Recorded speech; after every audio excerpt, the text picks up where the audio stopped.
Займанахан галзуу кино сувагтан тавтай морил. Бодоод исэн бургана нэг Монгол кино ярьдгүй юм байна. Тэгээ энэ удаа саяхан гарсан нэг Монгол киноны эхний хоёр ангийг та нартай яриад өгье гэж бодлоо. Киноны нэр The Trauma. Сэтгэлийн гүнд нуугдах асуудалтай холбоотой сэтгэл зүйн триллер төрлийн энэ кино нэг л сэжигтэй санагдсан учраас сонирхоод үзье гэж бодлоо.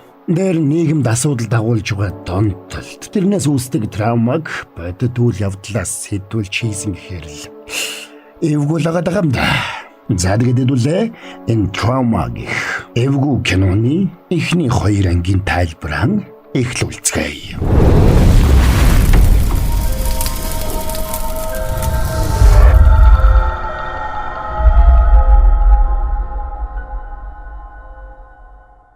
Шоронгийн төмөр хаалгач шихэр нэгдэж нэг жаал хүү шоронгийн өрөөнд орж ирж байгаагаар кино эхэлнэ.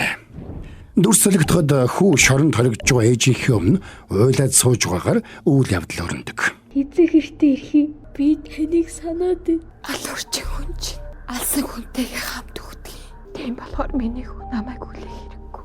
Аав таныг зодоод байсан болохоор л та биш би алсан.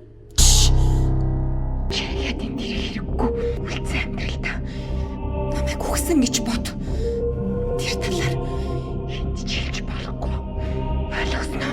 Энд ч хэлж болохгүй. Ингэж өгүүлсээр хоцордог. Дүрс солигдоход нэг төмөр поошигтой зүйл шатаж байгаа дүрс гарч хин нэгэн хашгирч угаад чимээгүй болох сонсогдно. Дараа нь нэг сэтгэл зүйч шатрын хөлөг шиг хээтэй шал бүхий өрөөний голд зогсоод өөрт нь эмчлүүлэхээр ирсэн өвчтнүүдтэй ярилцаж байгаагаар киноны үйл явдал өөрнөнө. Тэр асуудлаа бусдтай хуваалцахгүй юм бол өдөр ирэх тусам тэр асуудал чинь томрсоор нэг л мэдхэд чамааг өөрийг чинь өхөлтөнд залгах хэмжээнд хүрдэг. Гэж тэр сургаж байлаа. Сэтгэл зүйч эмчийг гэрэлсөх гэдэг. Тэгээд тэр харин та бүхэн айдас донтолтыг даван туулахын тулд манай төвийн босгыг алхаж орж ирсэн ялагчд гэж тэднийг урамшуулна. Энэ үеэр гаднаас нэг харшилтай эмэгтэй орж ирсэнд тэнд сууж байсан хүмүүсийн зарим нь битүүхэндээ гайхаж тэрнийг таних шиг боллоо. Гэрэлсөх эмчч тэр эмэгтэйг харсан даруйда эмэгтэйг манай төвийг зориглон алхаж өөрийгөө ялахаар ирсэн бүсгүй зогсож байна. Бидэнд та өөрийгөө танилцуулж өөрийнхөө түүхийг бидэнтэй хуваалцаач. Эмэгтэйч тойргийн дунд алхаж орж ирээд шилээ аваад тэнд байсан зарим хүмүүс рүү учиртай харснаа. Сайн байцгаана уу? Намайг Туяа гэдэг. Гэж өөрийгөө танилцууллаа. Тэр ч бас бусдын адил айдсаасаа зугтахыг хүсдэг нэгэн байлаа. Туяа өсвөр наснд нь тохиолдсон нэг аимшигтай зүйлийг мартах гэж хичээхдээ тайвшруулах юм уухулсан байж. Гэвч тэр аимшигтай үйл явдлаа нэг ч өдөр мартаж чадаагүй байлаа. Тэр зүйл нь чухам юу болохыг хэлэхэд Туяа арай бэлэн биш байна. Энийг сонссон гэрэлсөх эмч тэрнийг улаан өрөөнд ороод түүхээ ярихыг хүсдэг. Учир нь тэр өрөөнд орж ярьсан хүний яриаг бусд нь сонсохдоо хэн нь ярьж байгааг таних боломжгүй байлаа.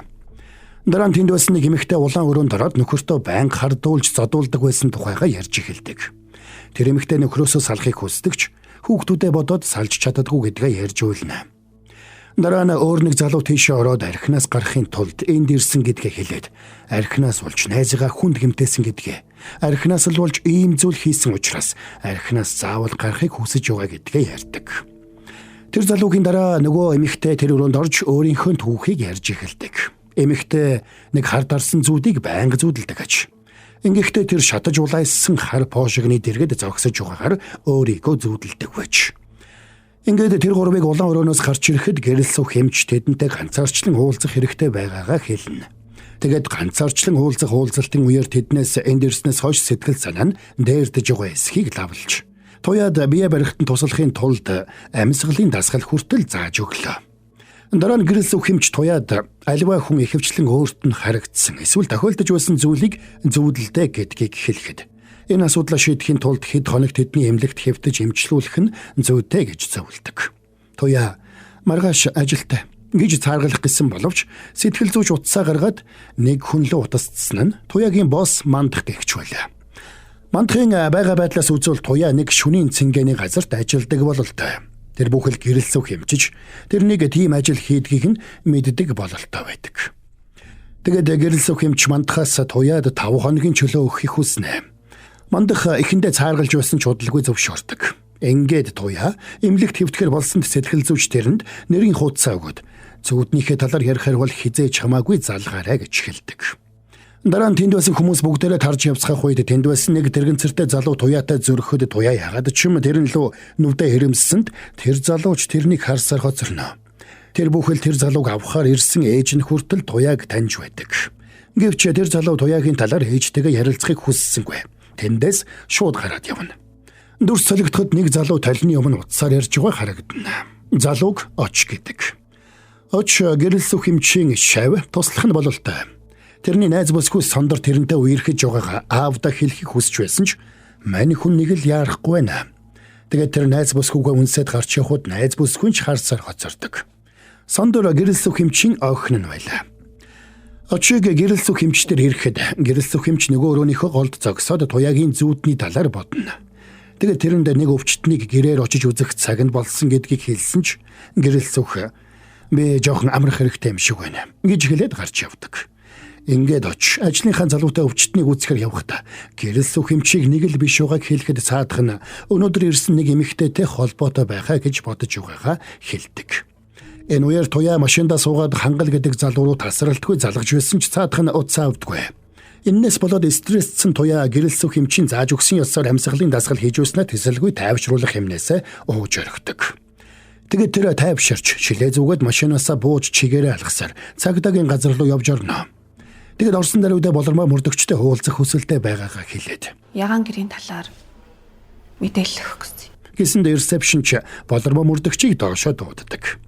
Туяа суугаад болормоо мөрдөгчийг хүлээж байтал дүүнэ тэрэн лүү залгаж байрны түрээсийн мөнгө нэхэгдэж байгаа талаар хэлсэнд туяа Зүгээрээ анийн зохицуулна гэж тайвшруулдаг. Тэгээд туяа хэсэг бодол хэлснээ болормоо мөрдөгчийг гарч ирэхээс өмнө гараад явчихна.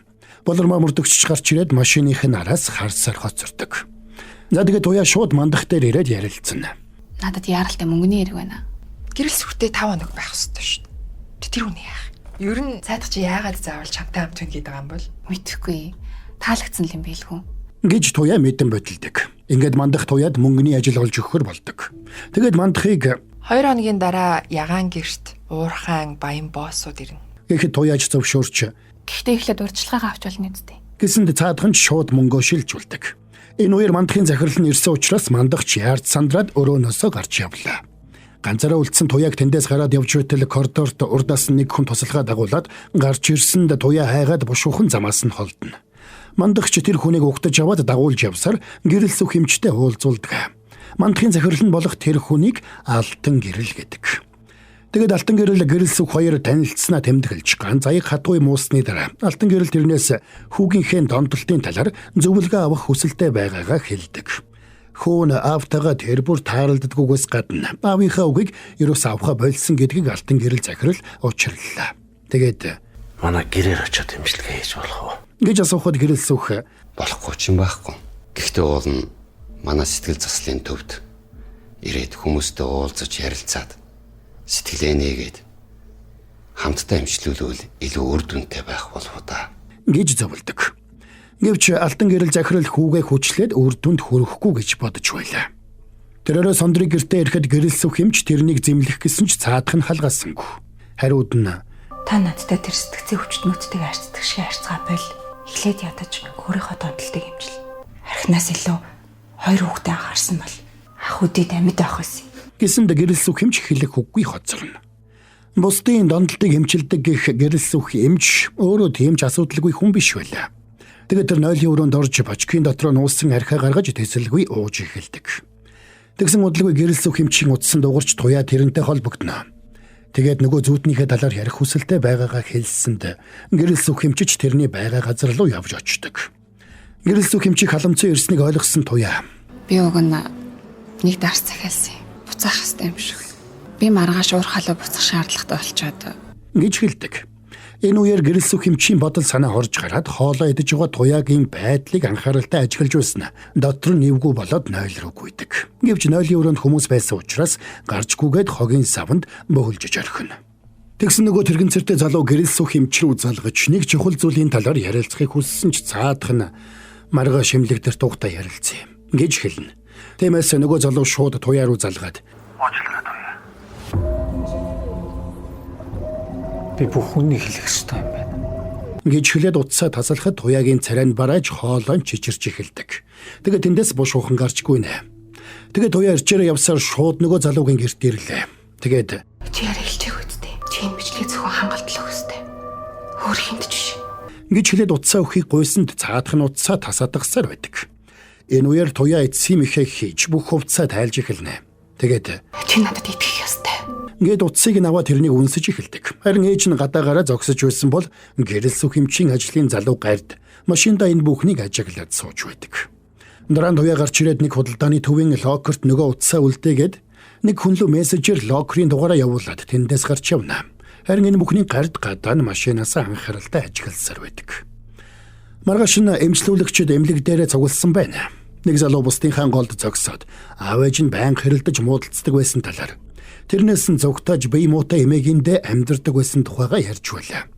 Аав ээж хоёр нь салснаас хойш тэр залуу сэтгэлээр унаад эмээгийнхээ эмнүүдийг ууж амиа хорлохыг завдсан байна. Дараа нь тэр залуу эмээгийнхээ эмэнд тонтож судсандаа тарьдаг болсноор өрөөсөн гараа алдаад эмээгээ аавыгаа ч бас алджээ. Тэрнийг энэ тухайга яриад хуйлахад тэнд байсан нэг эмэгтэй ч хуйлж тэрнийг тайвшруулахаар тайварна. Энэ үеэр гэрэл сүх эмч рүү туяа залгасан учраас тэндээс гарч явлаа. Харин нөгөө талд хоёр залуу дэлгүүрийн локерт үлдээсэн туяагийн утсыг хулгайлж байдаг. Тэгээд тэр утсыг сэмхэн гардад авчирч өглөө. Гэрэл сүх эмчийг нэг байранд ирэхэд туяа тэнд хүлээж байдаг.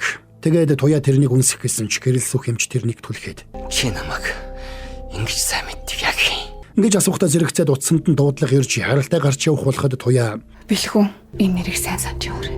үүнтэй зэрэгцээ туяагийн утсанд нэг зураг ирсэнд туяа цочоод утсаа алдна. Тэр нь дүүгийнх нь зураг байсан учраас туяа сандарч дүүрүүгээ залгасан ч дүү нь утсаа авсангүй. Туяа нэг байрны харанхуй гаражид ирээд төмөр пошог руу хайртана. Тэр их сандарсан байсан учраас тайвшруулах хэмээн давхарлаж угаад пошог руу хайрцсанд тэнд нэг шатсан цаасны хэлтэрхий байгаа харагддаг. Туяа тэр цаасыг аваад уйлж дүүрүүгээ залгахад дүү нь утсаа авсан учраас туяа баярлсандаа өгч дуурч чаддаггүй. Дүү нь гадаадд сурдаг, дотор байранд амьдардаг бололтой. Ингээд дүүгээ зүгээр байгаад тайвширсан ч санаа нь их завсандаа багтарсан туяа чангаар хашгирна. Дүр солигдоход хоёр машин хөдөө зам дээр ирээд зогсож байгаагаар үйл явдал өрнөдөг. Урд машинд суусан туяа цонхороо нэг зүйл хайж утсаар Та нар миний дүүг 50 амьдруулаарай. Хэлсэндээ заавал хүрээрэй. тэр өрөө туяа нэг амралтын газарт очиж байгаа харагдана. Тэгээд нүүрэн шархуулсан тэр 102 руу залгаад. Би ягаан гэрийн талаар мэдээлэл өгөх гэсэн. Ягаан гэрийг алтан гэрлийн доор мандах гэж эмэгтэй хариуцж ажилладаг. Гэж хэлэхэд цагдаа та хэсэг дээр ирээд дэлгэрэнгүй мэдээлэл өгөх боломжтой юу? Гэж асуулаа. Туяа хариултна. Удахгүй та нар өөрсдөө ирэх болно уу? Гэж хэлээд утсаа тасалчна. Тэгээд тэр өрөөндөө байсан газрыг нээгээд утсан дээрээ бүүвэн дуу тавьж орон дээрээ хэвтлээ. Тэр үеэр энэ бүүвэн дууг дүүн тэрэнд дуулж өгдөг байсан нь чихэнд нь сонсогдсоор байлаа. Удалгүй гэрийн гаднаас гард машинтайгаа хөдөлж тавихад гэр бүхэлдээ дэлбэрч шатах харагдана. За тэгээд каноны 2 дугаар анги цагдаагийн газарт гэрэл сүх хэмч байцаалт өгч байгаагаар өрнөнө. Байцаагч болормоо гэрэл сүх хэмчийг байцаанга туяаг ягаан гэр гэдэг газрын талаар мэдээлэл өгөөд өөрөө гэртэйгээ хамт дэлбэрч насварсан гэдгийг хэлдэг. Тэгээд шатсан гэрийн зураг харуулхад гэрэл сүх хэмч баргар царайлж суусаар байна.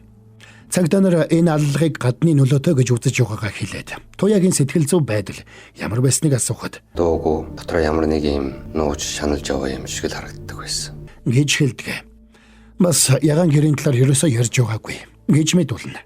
Цагдаагийн газраас гэрэл сүх хэмчийг гарч ирэхэд тэрний туслах гард машинда тэрнийг хүлээж байлаа.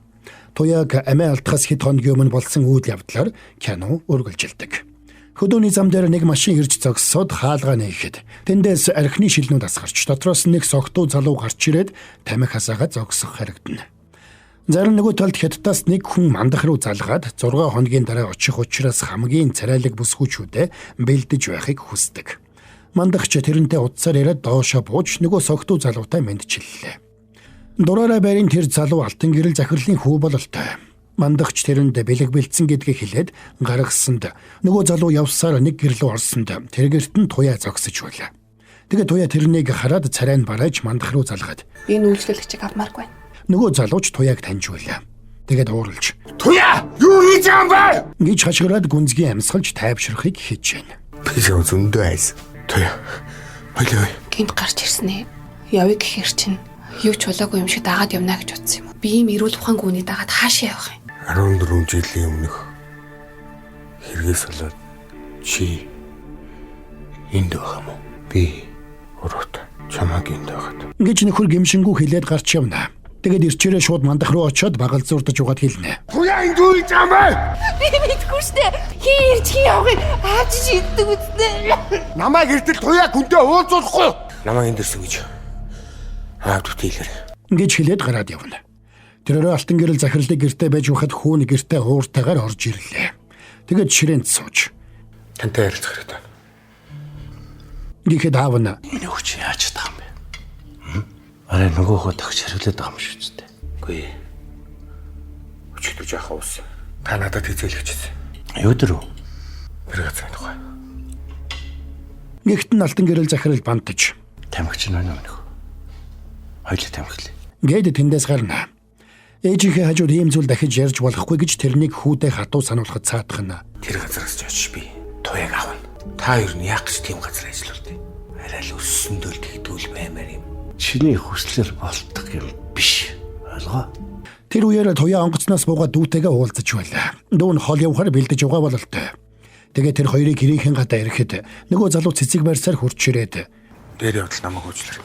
гээд туяад өглөө. Тэгсэн туяа Би чиний мэддэг туяа байха болсон. Надад хүсэл мөрөөдөл, үнцэн, хувийн орон цагч байхгүй. гэж хэлээд цүнхэж ирээд тэндээс явдаг. Тэгсэн тэрнийг ороод удаагүй байтал мандах удастаж тэрнийг ажилд дуудлаа. Харин дүүн эгчийнхээ авч өгсөн үнэтэй пүүзийг өмсөж үзээд баярлж байна. Тэрээр туяаг нэг байрны гадаа ирээд зогсоход гэрэл сүхэмж гадаа нь машинд сууж байдаг. Тэгээд Хамгаалтгүй бэлгийн харьцаанд орж болохгүй. Нухс нь маш имзэг учраас түнхэнд нь ачаалал өгч болохгүй.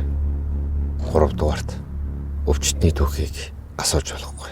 гэж хатуу анхааруулад үйлчлүүлэгчд нь өгөх хэмээг өгөөд дотогшооруулна. Туяаг дотогшоороо тайвшруулах хэмээн уугаад өрөөлөв нь орсонд тэнд нөгөө тэрэгцэртэй залуу хүлээж байдаг.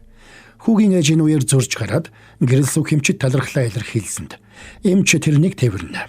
Гэрэл сүхэмч тэр залууд өөрийн хүү шигээ санаа тавьдаг байж. Ингээд туяаг гарч ирэхэд ээж нь туяад талархлаа илэрхийлээд зөрөөд гэртээ орно.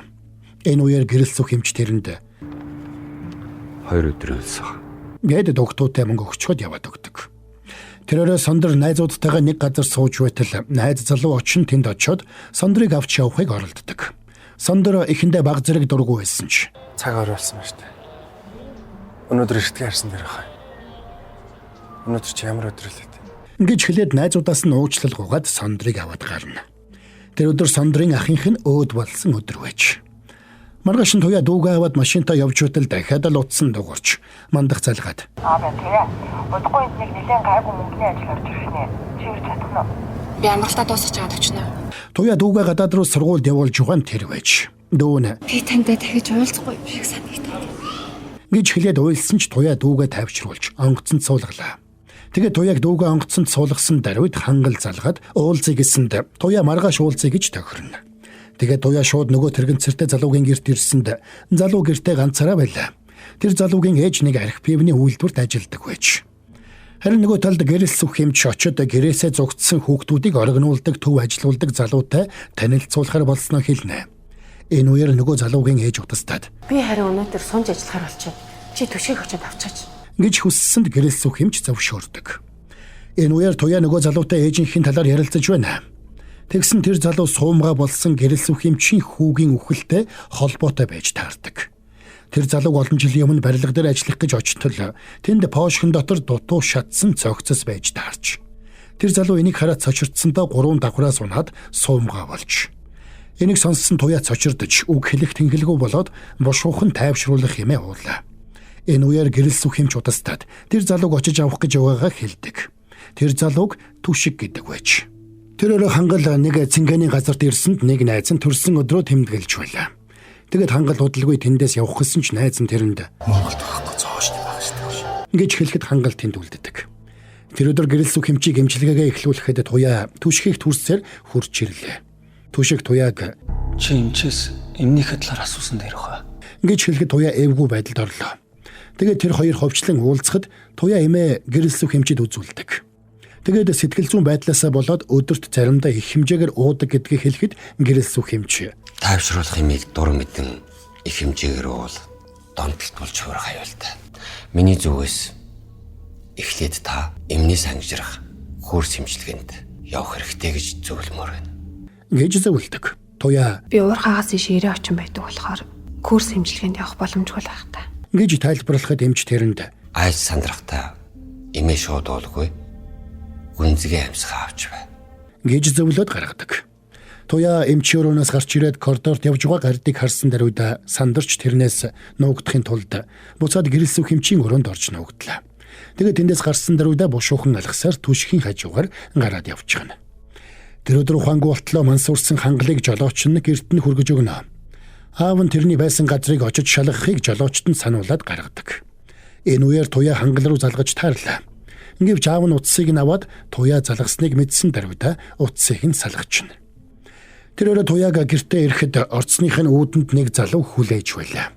Тэр залуу туяагийн гарнаас чирсээр нэг машин дээр авчираад тэрнийг дагуулж явсаар ягаан гэрт ирсэнд тэнд алтан гэрэл захирал хоёр залуутай уугаад сууж байдаг. Энэ үеэр алтан гэрэл захирлын утсан дугуйч ихнэр нь залгахад Оо би одоо яг ажил дээрээс гарах гэж хэлнэ. Тэгээд чи одоо хэн болчиход миний хүүтэй олцох гэдэг юм. ингээд туяаг сүрдүүлээд тэрнийг үгийн зөрөөгүй алгадаж орхино. Туяач хэлэх үггүй болж Намайг уучлаарай. Тэгж миний хүүтэй холбоотох гэж оролцсон юм. Аль шүү. Чи тэгж хэлэх. Эрүүсэт юм бол энэ хоёр чамд яг тохирно дөө. гэж хэлчихэд гараад явчихна. Тэрний коридороор явхад таарсан бүхэн бушуухан өрөөндөө ороод нуугдана. Тэрнийг явсны дараа нөгөө хоёр туяаг бүжгэл гэж шаардсанд цочролд орсон туяаг хөдөлж чаддаггүй. Гэтэл нөгөө хоёрын нэг нь ууралсанд тэрэн лөө хундаг авч шидсэнд тэрний нүүр нь зүсэгдэж орхино. Тэгээд харахгүй байдалд орсон туяа бүжгэлж эхэлдэг. Тэр орой нөгөө хоёр залууд зодуулаад хүчиндүүлсэн туяа гэртээ ирж толны өмнө суухтаа маш их хямарч тайвшруулах хэмээн хуулсан ч тайвширч чадахгүй өөрийн ирэхгүй ойлно. Тэгээд тэр нэг зүйлийг хийхээр сэтгэл шулууддаг. Зангид маргааш нь киноны ихэнд болсон үйл явдал болж туяа гэрэл сүх хэмчийн эмнэлэгт хурж ирлээ. Туяа орж ирээд гард руу муухай харснаа түшиг рүү инээмсэглээд Сайн байцгаана уу? Намайг Туяа гэдэг. гэж хэлнэ. Туяа нэг бороотой өдөр түшхийнд яарч сандран ирсэнд ээж нь мушуухан хувцсан өмсөд тэндээс гардаг. Тэгээд туяа түшхийн утсаар бичлэг хийлгээд 14 жилийн өмнө саруулыг шатаасан хүн бол гэж хэлснээр кино маань конец фильм.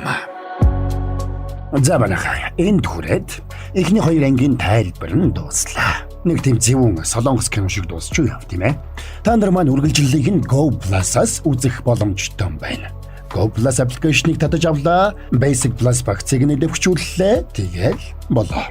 Хамгийн гол нь тэгээд бодит үйл явдлаас сэдвэлж хийгдсэн гэхээр л яа. Эвгүй лагадаг юм да. Эвгүй киногч тэгээд эцсийг нь үзэж ажил эвгүй биш нь одоо мэдэх байх та тийм ээ. За тэгээд та нар маань subscribe дараагүй болсаваа. Тарцсан бол лайк дарахтал тэгэл болоо явчихж байгаа юм шүү. Хэдүүлээ дараагийн бас нэгэн галзуу киноны тайлбараар удахгүй эргээд уулзцгаая.